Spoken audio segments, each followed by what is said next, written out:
সীতাকুণ্ড উপজেলা প্রশাসন থেকে এটা ক্লিয়ার করা হয়েছে যে এখানে মসজিদ নির্মাণের কোনো পরিকল্পনাও নাই, কোনো স্থাপনাও নাই। এটা ফেসবুকের একটা স্ট্যাটাস মাত্র। আর আমাদের কথা হচ্ছে যার যার ধর্ম তিনি পালন করবেন। প্রত্যেকের উপাসনার জন্য আলাদা আলাদা একটা ব্যবস্থাপনা আছে। সেখানে আরেকটা ধর্ম, যে কোনো ধর্ম, আরেকটা ধর্ম উপাসনালয়ে গেলে এটা সংঘাত অনিবার্য হয়ে পড়ে। আমরা সবসময় শান্তিপূর্ণ সহাবস্থানের পক্ষে, সহমর্মিতার পর টলারেন্সের পক্ষে।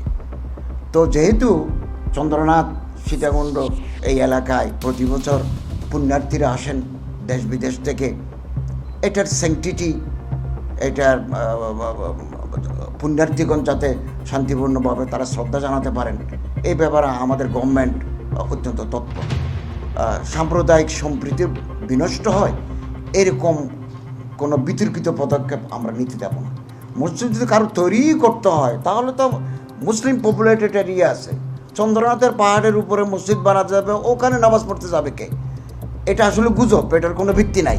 আর যদি ধরেও নেই যে এখানে কেউ করতে চায়, তো হাউ ক্যান ইটস পসিবল? ওখানে তো যাবে সনাতন ধর্মের লোকেরা, তো মসজিদে নামাজ পড়তে যাওয়া কোনো মুসলমান পাবে কোথায় আপনি? অতএব এটা একটা ভুয়া, একটা গুজব, এটা হচ্ছে একটা মানুষকে বিব্রত করা। আমরা যে শান্তিপূর্ণ সহাবস্থান আমরা এই দেশে বিরাজ করছে, আমরা যে সৌহার্দ্যপূর্ণ পরিবেশে আছি, এটাকে বিনষ্ট করার একটা সুযোগ আর কি। যারা এগুলো করে, এই সমস্ত এগুলো আমরা গুজবে কান না দেওয়ার জন্য আমরা জনগণকে